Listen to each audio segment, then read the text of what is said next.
This is a special presentation of NBC Sports Washington, powered by Xfinity. You want to get that ring right there.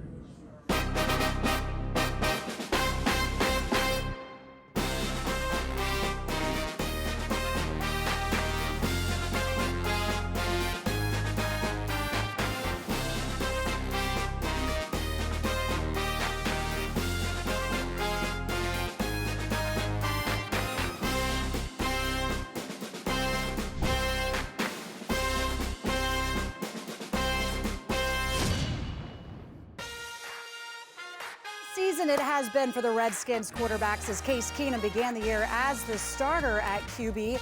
And after Dwayne Haskins Jr. suffered a high ankle sprain last week, Keenum will end the season as the starter, getting the nod under center back where he grew up in Texas. As we welcome you in to Redskins Kickoff Live, Julie Donaldson, Brian Mitchell, Santana, Trevor, Matich. We were just sitting here shedding a little bit of a tear because it is our final of 2019. Yes. We're already looking forward to 2020. We know there's going to be a lot of changes for the Washington Redskins. A new coach will be named. Is that coach in place? Bruce Allen. The word is that he is out. We're going to find out all the details about that in this show. We're going to close out strong, right? Yep. Yes, we are. Then let's get to our opening thought. Santana, take it away. Well, you know, Dallas week is always a special week. But I believe for the first time in Redskins history, those diehard Redskin fans wouldn't mind going down today to the Dallas Cowboys, knowing that Chase Young could be a consultation prize. Well, I think you look at it like this. When you look at the fact that all week we saw guys going on IR and guys being ruled out of the game, maybe, just maybe, the team is looking at it the same way. Get the second pick and figure it out. But this could be the beginning of a great era for the Redskins. And the guys that are playing will try to win. They'll try to beat those Cowboys into the dirt and then stomp on them because that's how they will roll. And whoever the next coach might be will be watching this tape. So it's still an important game. It is still beat Dallas. You have to take down Dallas. So much at stake for them. The Redskins can play spoiler, but they will be certainly shorthanded. Here's what we have coming up in today's show. Well, with all the injuries to the defense, one Redskin is making the most of increased playing time is Ryan Anderson. We're going to talk with him one-on-one, and we take a look back at the last decade of Redskins football. What is worth remembering, and what direction is the franchise moving as we head into 2020? But up next, we go live to the field with JP Finley to find out the latest on Bruce Allen's status with the franchise. You're going to want to hear what he has to say about the future for Allen and the Redskins.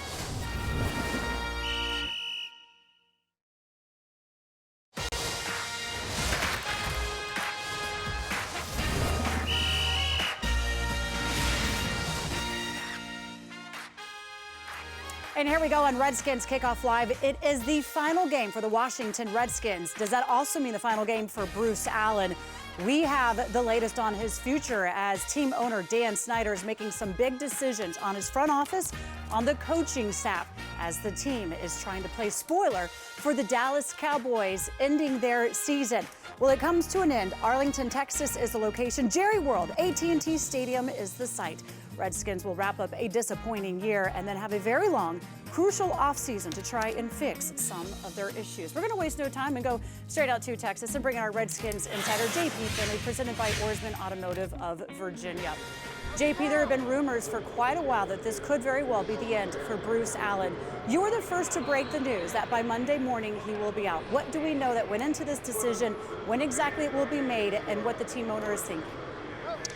Thank you, Julie. Yeah, I mean, this is a long time coming. I think you can just look at the Redskins' record during 10 years of Bruce Allen's leadership. They have no playoff wins and more than 100 losses. That speaks enough about why this decision is being made. There have been other incidents throughout this season, particularly the entire Trent Williams situation was really a black eye for the organization already in an awful season. I mean, at best, they're going to go 4-12. It'll be their worst record since 2014, whether they win today or not. Here's the thing, though. It's very important that we clarify Bruce Allen is not necessarily fired. He is being moved out of football operations. That could mean he gets a stadium-specific role. The Redskins are obviously openly looking to get a new stadium built. They want to return to D.C., to the old RFK site. That's the goal. They could put Bruce Allen specifically in charge of that. There's also been some reporting that Bruce Allen might look to go to another team now that he's been removed from the football operations role. What else is going to happen is who's going to get that role? Who's going to be the new football boss? I believe Eric Schaefer, who's currently the senior vice president of football operations, is going to have an elevated role. There's a lot of speculation that Urban Meyer could be brought in as an executive to this organization. The Post reported that. And really, you still have to deal with who's going to be the next head coach. There are going to be a tremendous amount of moves. There is incredible turmoil at Redskins Park. Dan Snyder, I was told by a source that Dan Snyder has convened a number of advisors that aren't part of the Redskins organization to help him make his determination for the best way to rebuild this football team, to get back to being a consistent winner like they were for so long, but frankly haven't been there in 2 decades.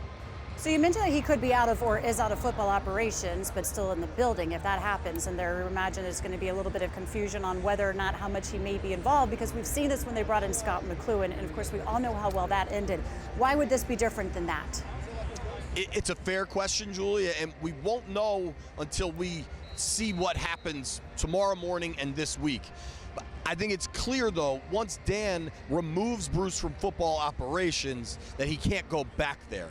I don't know that this is a tenable marriage for Bruce to take on another project. I have long contended that if he is in Ashburn every day, he is such a powerful personality in that building that it's going to be very hard for him to not still be the boss in that building. Now, when McCloughan was there, Bruce wasn't removed from football ops. So maybe that is the difference, that he's out of that department. And if a guy like Schaefer or Urban Meyer's there, they're not going to look for other people's expertise. I think that's another part of this. When Scott was brought in, he was GM but reporting to Bruce. That was part of the plan. Whatever happens next, that's not going to be part of the plan. It's one of these things. Do you give the Redskins benefit of the doubt? At this point, it's kind of hard to, and that's why I think so many fans want to see Bruce Allen completely removed from the organization. Now, which order that goes in is a whole different story, because they also need a head coach. I know they've been doing their due diligence for quite a while. There's a lot of rumors, a lot of speculation out there. One of the hottest names right now is Ron Rivera. He is available and has talked with the Redskins. Where do we stand on where you think this head coach search is going? For me, Julia, I think there are 2 candidates that are very, very clear options, and Ron Rivera is one of them. The Skins are absolutely talking with Rivera, but he's going to have a lot of suitors. Ron Rivera is a 2-time Coach of the Year that's taken a team to a Super Bowl. He's going to have some options. Another name that I think Redskins fans need to prepare themselves for is Marvin Lewis. He was a defensive coordinator in Washington when Steve Spurrier was the coach. He then went to Cincinnati, and it's easy to knock Marvin Lewis that he never won in the playoffs. They went to the playoffs 7 times with the Bengals, and he didn't win any playoff games. But I'll say this, he took the Cincinnati Bengals, which is one of the worst run franchises in sports, and made them a competitive team, and they were a consistent winner for a 10-year stretch. They were pretty good. And if you look at what the Redskins need, is they need somebody to make this a consistent winner. Because even in the past decade, there have been little spurts of good football play. We saw it with Robert Griffin. We saw it in 2015 with Kirk Cousins. They need consistent winning. They've got some young talent. They've got a quarterback they really believe in. Marvin Lewis is the guy that could take this job now, tomorrow. I think Ron Rivera might wait a little while to see what his options look like. So you also got to wonder what the timeline is here. How quickly do they want everybody installed as their next leader? Other names to keep in mind, Mike McCarthy, Eric Bieniemy. Bieniemy's going to be coaching in the playoffs with the Kansas City Chiefs. He's their offensive coordinator. So you can get a deal done, but he's not going to be available in Ashburn until the Chiefs lose in the playoffs, which could be a few more weeks. Mike McCarthy's available right now, but do the Redskins want to go with a defensive guy? They haven't had a defensive head coach in Washington since Marty Schottenheimer in 2001. I think they really like young offensive coordinator Kevin O'Connell. They would like to keep him with Dwayne Haskins to further Haskins' development. So maybe you go defense and KOC gets to stay running the offense. All right, thank you very much, JP. A lot of good information. Again, you were the first to pretty much put out there and report that Bruce Allen will be out come Monday from the football part of the Washington Redskins. We know you'll be on top of all the news as it does break. Thank you. Talk soon. All right, so JP will be joining us again a little bit later as we get further into the show, but there's really kind of a lot that you can unpack there. Let's start with the first at hand that JP was reporting. And Brian, and that's that Bruce Allen will not be in charge of any football decisions and everything going forward, and that this decision will be coming soon. Just your thoughts on that move. Well, I think when you look at the last 10 years, you look at the record, and I think this is a success-driven business. And when you don't have success and you look at the record, and I think this is needed. Bruce Allen has been in charge for 10 years, and for 10 years they lost over 100 games. And when you do that, you cannot keep that person in that position, especially when you start looking at the stands. They've been damn near empty or full of the other team's people. That doesn't look good for any owner, and I think the move for moving Bruce out of football operations is something that should have been happening. Is it possible to keep him still in the building and have him, do you think, be in charge of running the new stadium, Trevor? Or if he's out, do you think he kind of needs to be entirely out? No, I agree with JP that he still has his network of people there, and those people will be not accused of, but certainly whoever replaces Bruce Allen as the director, the guy in charge of football operations, will always wonder if Bruce Allen's people were working against him behind the scenes. Now, I'm not saying that they will. I'm saying that you can't put the new guy in a position to wonder that. And Santana, I mean, you were there with Bruce. I mean, like, he takes a lot of blame for this. He doesn't talk a lot, so he is going to make his decisions. I don't know how much he's supposed to be able to take for all of it, but when you are president and you're in charge, it falls on you. Do you think it's time for a decision to be made on him?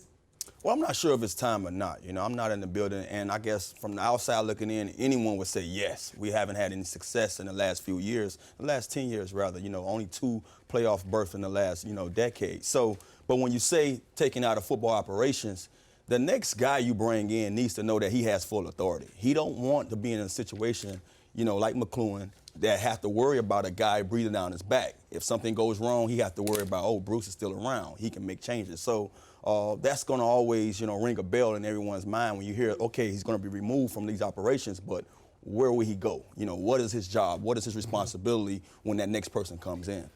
Now, to be fair, they are building a good young nucleus of talent on this team. They have a long ways to go. But I think Bruce Allen should get credit for his part in that. However, when you talk about the timing now, I think it is important, if you're going to make the move, to make it now, in part because the fans don't want to hear about those kinds of nuances. The fans, I think, are not just leaving. The fans are becoming apathetic, or they're moving to the Ravens, who are giving them a reason to root.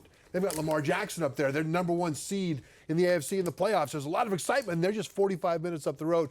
Meantime, the Redskins, the long-term fans, haven't had a reason to think that the Redskins are going back up again. All they've seen is the worst season in memory this year, and at some point, the organization needs to show the fans that they're moving in a better direction. I mean, I tend to think any fan that has switched from the Redskins to the Ravens just wants to see winning football. You can bring them right back. And the other fans, I've talked to a lot of fans that said they're done. They didn't watch anything this season. So they're looking for something to get excited about. A new coach will do that. You have the future coming in. Now, which coach do you go with? Trevor, from what you were saying, if he's going to be there, if Bruce is going to be there, you have to give that coach full autonomy to do that. Ron Rivera is the big name out there. He's a coach that I believe could come in and be able to say, okay, I am taking total control, and would have that respect. And he's been around long enough. Ron Rivera played on the 85 Bears. He was with me up there in Philadelphia, learned a lot from Andy Reid. He was down in Carolina, played well. It wasn't his fault that Cam Newton kept getting hurt. And I think they and he did well with Cam for a while, they won too, 15 games. But the back to Bruce, does he necessarily have to be in the building if his only job is to try to get you a stadium? So if you're going, like you stated, if you're going to have people questioning whether or not the others are going to follow them, I think it's best he can work from his house. He can work from another office. Doesn't have to be in a building. If you're not running football operations, what is the need? Because all it could do is make people question things, and that's more negative than positive. Now, we'll get into this a little bit later, but typically the general manager would hire the coach, but they may be in an interesting situation where you can't afford to do that. Maybe you have to go get the coach, and then there it goes. We'll go to that a little bit later, but I want to get y'all's take on the coaches out there, Ron Rivera, Marvin Lewis, who we mentioned, or maybe even Bieniemy, Santana. Yeah, one of the things that stands out, Ron Rivera. You look at his track record, you look at his run with Cam Newton.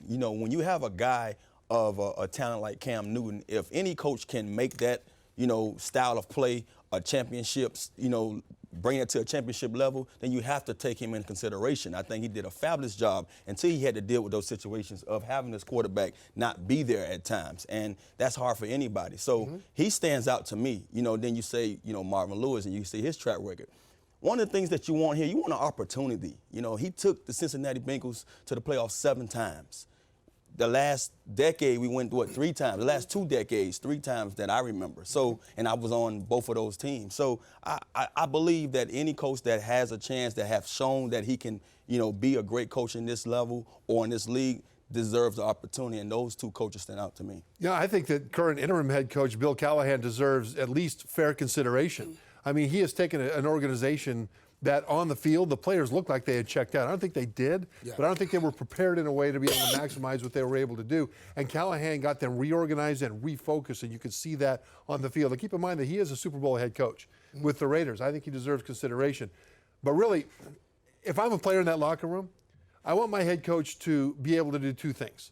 First, I want him to be organized and be able to make sure the assistant coaches are the right people who are doing the right things. I want him to coach this, and I want him to get the best out of my teammates. People talk about a player's coach all the time. A player's coach is not a guy that makes things easy. A player's coach is a guy that gets the best out of the guy next to you, because you want to win, right? And you don't want that guy to be able to get through without being accountable. And so those are the 2 things I think you need from a head coach. Set the expectations with the assistants, and then set the expectations with the players, and then enforce it. That would also lead you to say that they need an experienced coach, not one that has not come up and proven himself yet as well. And they should not get a coach because they like his system, so make him a head coach. No. I think experience is necessary. Experience is because you need a disciplinarian with this team in that locker room. That is one thing that they had missed for a while in this franchise. You want to talk and know all about the franchise? Redskins Nation has that for you all season long. It doesn't just end when the season's over. It's comes straight to you from the facility in Ashburn 52 weeks a year, even during the off-season, which starts tomorrow. Redskins Nation weekdays at 5:30 on NBC Sports Washington. And when we return, he has a reputation of being one of the quieter players on the team, but Ryan Anderson's teammates know better, and so does JP Finley. If you were going to host everybody over, what would the food be? It'd be soul food. What do you cook? Ribs, macaroni and cheese, mashed potato. Can the media get an invite to that? Yeah. I told you, you can't help yourself. I guess we're not live. Oh, dang.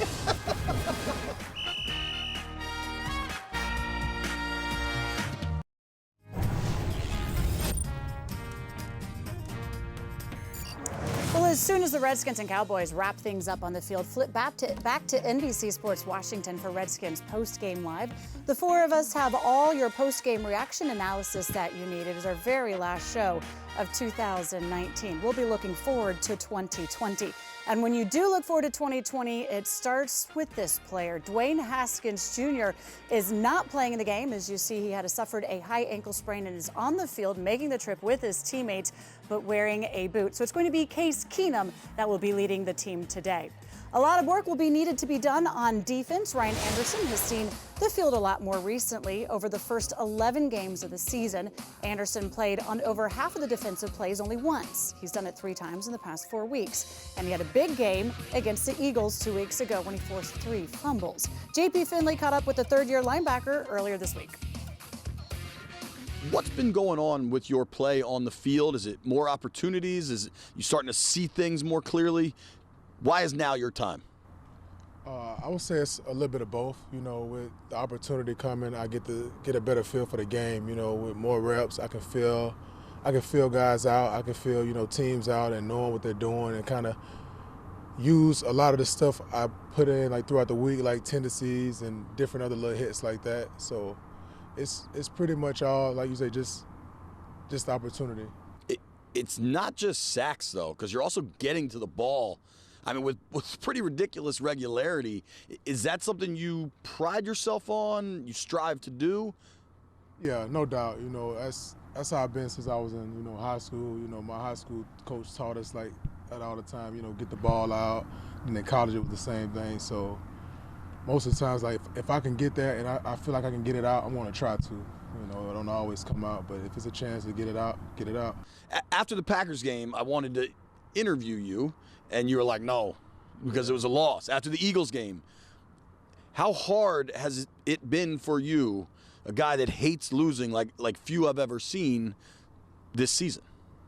I hate losing. I was that kid growing up that, like, when we lost a game in City League, that my mom or uncle or coach, whoever took me, they had to take me home right then, like, 'cause I just act a fool. So it's kind of still like that, you know. After the game, I don't want to talk when I lose. It just, I get emotional. Going forward, 2020 beyond, what direction do you want this organization to take?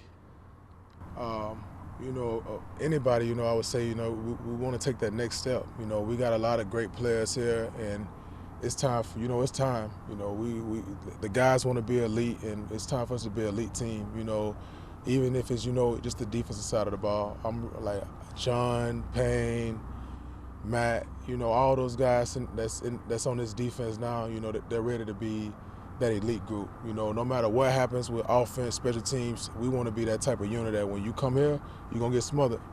And it's time for us to do that. And like you say, we gotta set that identity. We got one game right now to go ahead and build towards that and get ready for the off season, and try to work towards all of that.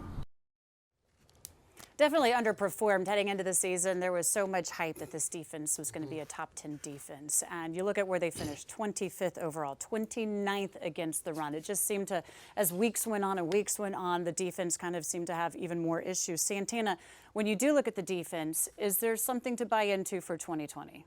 I think one of the things you want to look into is just knowing how can you fix what's going on. I think they have a very great front. They have a couple of guys in the secondary that you can look and see as, future all-stars or Pro Bowlers in this league. And then when you come to the linebackers, we just got to find a scheme that that really fits what we have, the mold and the players that we have. For so many years, even when I was here, you hear those guys in those locker rooms not happy with, the style of play that they have, being used to on the defensive side because of that 3-4. They wasn't used to playing it, and I don't think we have a bunch of guys that want to play in it. When you look at the makeup of our guys, we need to get back to that 4-3, and that's just my opinion. I think when you look at the fact, we talk so much on offense about schemes and about trying to force a scheme down the player's throat instead of making the scheme fit the talent that you have. I think that's been a problem on this defense the last 2 years. You look at those guys and the way that they can play, but they do the same things week in and week out. And what do we see every week? Confusion. If guys are confused and they're not having a lot of success, you need to switch that to what they do well to allow them a chance to go out there and play freely.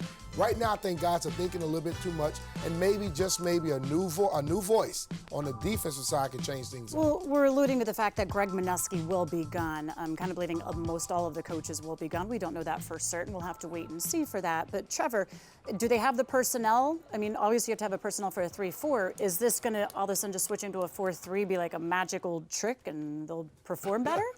Poof. Yeah. Wave a wand to make it so. Actually, the personnel on this team is better suited to a 4-3 than a 3-4. In other words, 4 defensive linemen and 3 linebackers. Right now it's the other way around, although they will switch back and forth within the scheme. So it's not just one thing that they do.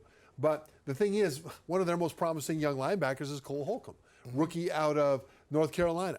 And he's really good at running sideline to sideline. He's fast. What he's not is a thumper. And if there's only 3 defensive linemen in front of him, he's got to take on offensive linemen, and he finds himself trucked a lot. If you've got 4 defensive linemen out there, those guys can eat up the blockers better and allow a guy that can run like Holcomb to be able to run instead of having to turn him into a big, powerful thumper in the middle. And so these are just some of the things that they can do if they're doing 4-3 more. But it won't matter unless they get the secondary squared away, because the secondary, because of all the injuries and because of poor play, Brian, you said it, no matter what they do up front, they're not going to be able to stop the run or the pass unless they've got guys that can cover. Because remember, one of the things you do to stop the run if the other team gets on a roll is bring guys up and stack the box, but you have to be able to cover in order to do that. They can't cover since Quentin Dunbar went out with injury. I think they've had like 9 different DBs go down to injury and be placed on IR. The guys that are playing now basically have been on the street. So Dak Prescott will be having himself a day potentially out there as well, as he has a lot to play for. The decisions on defense, they will be made. By all means, we're thinking that it will switch to 4-3, but look, there's a lot of stuff we're throwing out there right now at this point of this season. Still to come here on Redskins Kickoff Live, though. JP Finley and Pete Haley selected their Redskins All-Decade team earlier this week, and there was a big argument at quarterback. They're going to join us to debate. And much more in the breaking news around Bruce Allen. Will he still have a role with the organization? And what will the Redskins coaching search look like? Stay with us.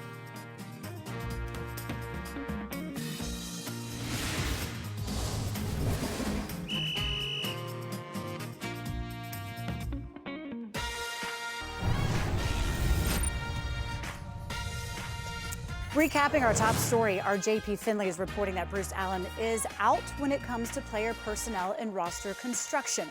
That announcement could come as early as Monday. That does not mean that Bruce Allen is out of the organization completely, which means his 10-year run with the franchise could continue.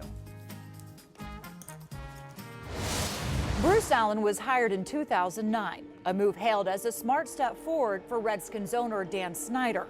Allen checked all the boxes: a football lifer, a former NFL Executive of the Year, and with his last name, an obvious connection to the Redskins. We're living the dream to be a part of this franchise, and we're going to have some fun while we're doing it. But no matter how you look at it, his tenure in Washington has been a disappointment. The Redskins have won less than 40% of their games, fifth worst in the NFL during that time. They've only won 10 games once and did not win a playoff game during Allen's tenure in D.C. Free agent mistakes, poor draft selections, and alienation of key players became commonplace. What would you like to take back and do over? How long is this show? But what happened off the field always seemed to be worse. A messy divorce with head coach Mike Shanahan, a power struggle with Scott McCloughan, and bad relationships with two potential franchise quarterbacks, one that ended with injury and another that ended with a contract dispute and free agency. All the failures added up to a large, proud fan base turning its back on the team, despite Allen's rosy view of the organization. How would you describe the culture surrounding this football team? You know, the culture is actually damn good. The Redskins now have to hire a GM and a head coach that can help the team win on the field and earn back the trust of its fans.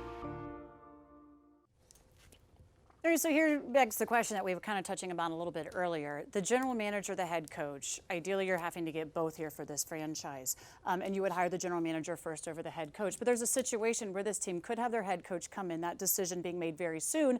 They sit back and they wait and say, okay, let's let this plan out. Let's give the coach control and then bring in a general manager. Trevor, what is your thinking on should that be the process this team goes? They should hire first the one that will have the most power. If that's the GM, they should not hire a coach and then try to bring in a GM that has more power than the coach. If they're giving the coach more power to be able to not just run the team, but also to run the scouting department and personnel department, things like that, then it's okay to hire the coach first and have him select the GM that he wants to support his operations. I think when you look at it, there was a story earlier this year talked about a lot of people around the NFL, coaches that already can choose jobs. They were very leery of the Washington Redskins, the way things were constructed. So if you're going to get a coach that has any type of experience, that has clout, you're going to have to give up something. And that's probably would be power. And I think that coach would want to have somebody to work with. And I think when you look at the situation like this, just like in San Francisco, coach is hired. He suggests someone that he can work well with. And I think then you go out there and you get that general manager. So I agree with Trevor. Whoever has the power is the first one you hire. And here's my thing, Santana. There is a lot of youth, and we spent a lot of the last few weeks talking about the youth on this franchise. A coach that has experience can come in and knows how to get the most out of that, has a pretty good roster to build upon, to work forward going for that. But you do need a coach that has the respect, the experience to be able to do that. And they've done fine with the draft a little bit. I would think that they're okay sitting back a little bit before they get a general manager, as long as they do get that right coach. Yeah, because one of the things that Trevor just alluded to is just about having, who's had the most power. He's right about that. But I don't know how many general managers sitting out there with a coach that he can say that's sitting out there with him. So I think if you have a coach that's ready right now and he can fix your team and fix your problems, go out there and get him. As long as you bring in a general manager that coach can see eye to eye with, and it shouldn't matter. But you've got to be very careful what you do because the locker room is watching. The players are watching. And for example, if you hire the offensive coordinator before you hire the head coach, and tell the head coach, hey, this is going to be your coordinator. That's the problem. The players look at that and say, okay, that head coach doesn't have power. Yeah. That head coach won't have as much sway then in that locker room. So there's a lot of things to put into this basket to be considered. And there's been a lot of communication issues that players alike have said with coaches alike of not everybody being on the same page. That's what you need. You need to bring in somebody that's going to have everybody on the same page moving forward, and that needs to be. Yeah. That's correct. So we will see those decisions will be coming down soon as we head now back out to Texas and bring in our Redskins insider JP Finley and Pete Haley. Since we are wrapping up 2019 and another decade, you guys put a really interesting article out there about the all-decade team for the Washington Redskins. It's brought up a good bit of debate on who goes on it, who's left off, who's number one and number two. Why don't we just let you guys take it away? Let's start on offense and start with your quarterbacks. Yeah, well, let's start by congratulating Santana Moss, of course, for making our all-decade list. And as Pete pointed out, Brian Mitchell's way too old to make our all-decade list. I don't know if the internet existed when B-Mitch played. So, wanted to start there, but the biggest debate on this thing, really the only spot we disagreed was at quarterback. And I'll make my case for Robert Griffin III being the Redskins' best quarterback in this decade. And it's relatively simple. I know that Kirk put up better stats for a longer period of time. Kirk's success was more sustained. But the best this team was in this decade was with RG3. That 2012 team, it was a long shot, but it's the only time the Redskins had a legitimate shot at winning a Super Bowl. And it was because of Robert and that really great offense that Kyle Shanahan installed for him. And that's why I go to RG3. You make your case for Kirk. Kirk was excellent for 3 seasons. The most important stat, he started all 48 of his games. If there's a franchise that knows how important quarterback health is, it's this one. Threw for over 4,000 yards in each season, averaged 27 touchdowns in those years. As long as the all-decade team doesn't play on Monday night, where Kirk is very bad, I think he's the right choice. He was sustained excellent. Here's where I'm at. Give me the peak. Right. Give me the mountaintop rather than the good plateau. I have heard you say that line 19 times since we wrote this story. It's a good line, but RG3 was the mountaintop. Kirk was pretty high up on the mountain too, and you got it for 3 years. He's still doing it too. Here's what's not nearly as fun, is to debate who makes the defensive side of our all-decade team. Because frankly, at linebacker and safety, it's pretty slim pickings. We were talking, we don't know if this all-decade team defense would be in the top half of the NFL in any given year. I mean, we had to put Harry Riley, Mason Foster, DJ Swearinger, and Landon Collins, who's been with this team for 15 games, on the list. Fans start complaining, like, we understand that this isn't exactly a distinguished list, but these are the people that played in the last decade. And I think you look at a few of those guys are legitimate stars at one point. D. Hall, Kerrigan. You feel good about the front four, but that secondary is very, very bad. I mean, we were going to put Laurent Landry on there because he played 9 good games in 2010. I mean, there is nothing to choose from. I think there could have been a debate about Josh Norman, a guy who very unceremoniously is on his way out in Washington. Had a couple good years where he was creating turnovers, but throughout his time, Norman was prone to give up big plays. Yeah, and with the way it's ending right now, I mean, he's not even just here. Impossible. Yeah. He's not even in Dallas. He's not even on the current team right now. I mean, the defense is quite ugly. The offense you can feel good about. Santana is your third receiver. You got to like that. Good running backs. Corey Lichtensteiger was a bit of an odd one at left guard, but it's the all-decade team. You wonder why this team has had 100 losses the past 10 years. Look at the all-decade roster, and it kind of tells you why. We can talk about coaches and front office folks. The players haven't been that good. Yeah. And until that starts changing, it's hard to know when anything will start changing. We'll go back to you guys again. Santana, congrats from the heart, man. It's for you, man. Santana appreciates it for sure. Of course, Yeah, we appreciate definitely. you guys. A lot of hard work you put out there on the road here back at Ashburn. It's been a wild 2019, but 2020 is coming, so a lot more work to be done soon. Thank you, JP Finley and Pete Haley. Thank you, Julie. See ya.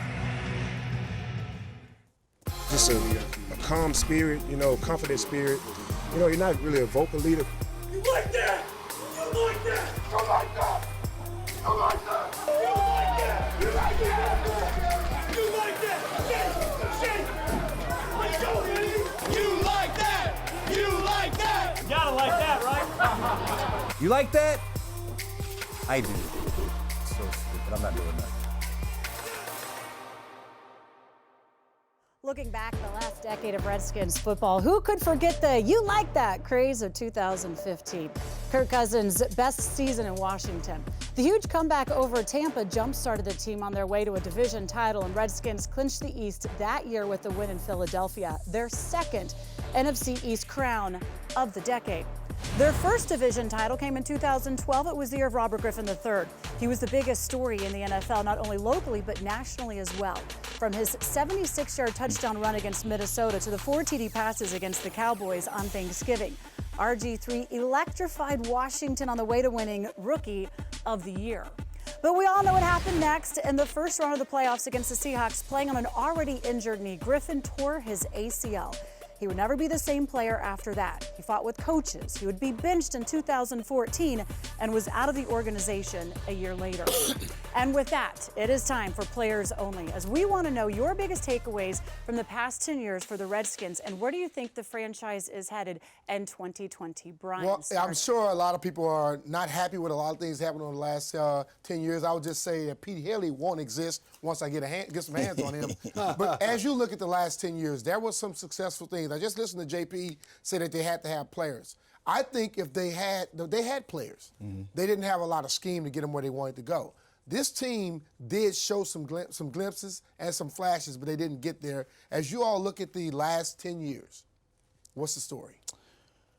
You said it right. I mean, you hit it dead on. The players have been coming in and out of them doors at Redskin Park, and it's just, to me, it's all about the scheme that you're putting these guys in. I played in 2 places, New York, and I played here. And I remember in New York, you know, one of the things that got me out of the door, it was crazy because they wouldn't use me to the best of my ability. When I got here in 05, the first thing Joe Gibbs did was say, hey, this is what we have, this is what we could do, so I have to change how I coach. I have to change up the guy who I am and how I know of doing things my Super Bowl years and play to the talent that I have. We were successful, but then the next year he was tired because of so much work he had to put into it. He brought in Al Saunders, and to me we went backwards because the offense that he brought in, we didn't have the player suitable, that quarterback that can run that scheme. So it was all about the scheme, and I think we had too many players that you can see coming in and out of these doors without the proper scheme. I look at that list of all decade, but I just see lost opportunities. That's it. In this last decade. I mean, Ryan Kerrigan and Trent Williams, linebacker and left tackle, were the first 2 first-round picks of the decade. And they spent their entire time here playing at the highest level in the NFL and never had the opportunity to, go to a Super Bowl, to advance deep in the playoffs, to be in a team that was considered a dominant team. And the average career is only 3.5 years, right? Guys like Kerrigan and Trent, they can play longer. But if you're on a dysfunctional organization that can't get to where your talent makes you deserve to be, then to me as a player, I see that as such a loss because I see that trajectory of a career and what should have been for guys that gave their all for this team. And when I look at it, I think you hit it on the head, lost opportunities. And I'm not talking about players. I'm talking about things we did in the front office. We made mistakes with Robert. We made mistakes with Kirk. We made mistakes with Trent. A lot of things that we could have built this team and made this team into something great. I think we got too close to players, okay? There's one thing I truly believe. Owner, general manager, whatever, we got too close to players and allowed individuals to run a team instead of thinking about team first. So the next decade that comes along, I hope that they get to the mindset of worrying about this whole team.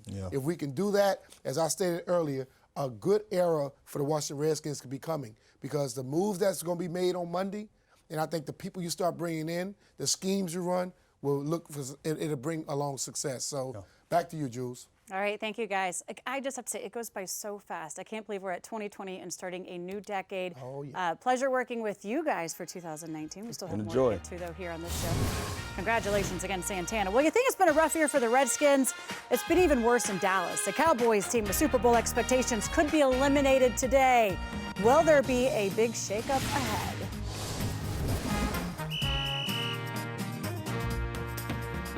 Sunday night, Jimmy Garoppolo and the 49ers face Russell Wilson and the Seahawks. And you can get in on the action with the free-to-play game Sunday Night 7 on NBC Sports Predictor. There's $100,000 guaranteed in cash prizes each week, $2 million total this season. Oh, things are getting really exciting. A couple of games with a lot on the line. We have Seattle taking on the Seahawks. The winner of the game wins the NFC West. We like playing Sunday night 7. We like the opportunity of winning money. We have a little bit of fun. Here we go. More passing yards. We're going to start with you, Brian. Jimmy Garoppolo or Russell Wilson? I'll go with Jimmy Garoppolo in this game because I believe that they're going to try to, Russell Wilson and crew are going to try to use beast mode a lot. And I believe the defense of San Francisco, they can hinder Russell a little bit. Crazy. Marshawn Lynch is back, right? All right, Santana, who are you going, Garoppolo or Wilson? Jimmy G. I got to go with Jimmy G. I like what San Fran do on the offensive side. I told you, Kyle Shanahan has one of the best offenses out there. And I just believe, with Kittle and those boys, man, Sanders and all those guys, that they're going to get active. You both are completely nuts. Marshawn Lynch, beast mode, will be beast mode for at least the first 4 carries. Oh, wow. After that, because he hasn't played for a year, I don't think they're going to load him up. I think it's going to be on Russell Wilson's arm. All right, Santana, who wins, 49ers or Seahawks? 49ers all day. I'm going with the Seahawks. I just think the Seahawks have a way to hinder them too, and they're going to make it a dirty and ugly fight, and they'll win an ugly game. I'm with Santana. 49ers. You got it. Just flip the coin. See, this time I didn't tell you Kittle's not playing. 49ers. There you go. That's my fantasy, yo. All right, well, tonight on Sunday Night Football, Jimmy Garoppolo and the 49ers face Russell Wilson and the Seahawks with the NFC West on the line. And you can get in on the action playing Sunday Night 7 for free on the NBC Sports Predictor app with $100,000 in guaranteed cash prizes handed out every week, and that includes the playoffs. I can't even express the feeling, man. That's the love I got for you guys, man. The passion I have to play this game, man. Play this game, man. Like there's no tomorrow, man. We got this. Let's end this the right way. It's 20 on the way home. Let's go.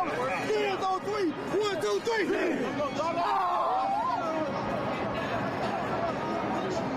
Oh, the final game, another reminder for you. After it, Redskins, Cowboys, and things are done on the field. Flip back to NBC Sports Washington for Redskins postgame live. The 4 of us have the postgame reaction analysis that you need taken care of. It is our very last show of this season. We'll refrain from crying, but we do want to make sure that we give a special thank you to everyone out there that has helped put this show together. Yes. Make it all possible. We want to thank our crew for this. Ali Kushan, Christina Riley, Todd Beck, Jen Scarpelli, Marcus Mueller, DJ Harper, Louie and Moonit, Stefan Ellison, Zach Hamilton, our editor, Alex Marquez, our producer, Jim Sibilia, Mark Zaner, and the woman who helps bring us all together and schedule us, Amanda Zimmer. This is not possible with the help of everyone. Don't forget Kim, she make us look good. Yeah, and Miss Kim Foley, that is My boy responsible Jim. for all this. See, our job is easy. We get up here and just talk. Yeah. We have to look good, lighting, all the people that make us flip all these cameras back and forth. That's the people that make the show. It takes an army, that's for sure. We have to look good. I wasn't told that. you missed the memo. Yeah. All right. Oh, I got it. So here we go. You look better. Part of it, too, is the producer saying, we got to move along. The director saying, hey, we got shows to get to left here. Well, it has been a wild season for the Cowboys. They started 3-0, got everybody's expectations sky high, saying they'll be playing late, and then immediately lost 3 straight, including an ugly defeat to the Jets. Dallas still controlled their destiny in the NFC East last week, but fell to the Eagles, putting them on the brink of elimination from playoff contention, and Jason Garrett might be headed to the unemployment line. So taking a look at the NFC playoff standings, the Cowboys remain alive, but barely. Dallas must beat the Redskins today, and the Eagles have to lose to the Giants in order for the Cowboys to make the playoffs. Even if all that happens, Dallas will likely be a huge underdog at home in the first round against either the Seahawks or the 49ers, of which we disagree who's winning that game. Now, we know a lot of Redskins fans want the team to lose so they can get a better draft pick, but also there's plenty out there that do believe this is still Dallas week, and you have to beat Dallas. So what are the Redskins playing for here? Well, I think they play for pride, to be honest with you, but you have Coach Callahan and you have Coach O'Connell. These guys are trying to go out there and say, look, we want a shot to be a head coach somewhere or even get a shot here at the Washington Redskins. But there are a bunch of players who weren't on this roster last week. They're on it this week, and they're playing to try to remain on this roster, get the attention of some other team in this league so they can have a chance to play next year. It's definitely pride. One of the things about being a player that it's a luxury for you to even have this opportunity. So last game of the season, who knows what next year may be for you. Some of these guys are free agents, and they got to go out there and make sure they leave something good on tape. It's nothing like sitting in the offseason knowing that you could have did something that can, allow you to have a job the next year. So a lot of guys are going to go out there and play to hopefully be on this team or somebody else's team next year. When a team is winning, pretty good players tend to stay because the team wants continuity. They want to develop them. When a team is losing, pretty good players are on the street. And so right now what they're playing for is that the next set of eyeballs in the front office and in the coaching office will look at them and say, I'm not a pretty good player. You need me to win. Oh, it's crazy the way that this season has gone for the Washington Redskins. Yeah, a lot of players trying to put stuff on tape, trying to ruin the Cowboys' day. Of course, the Eagles as well. You never want the Cowboys to lose, especially on your dime when you're out there in Dallas. And then, of course, we have you covered on NBC Sports Washington and the My Teams app because there are so many changes coming to this franchise and this organization as we close out 2019. You're going to want to stay up to date on all of it. For Trevor, Santana, and Brian, I'm Julie. We will see you for post-game, everybody.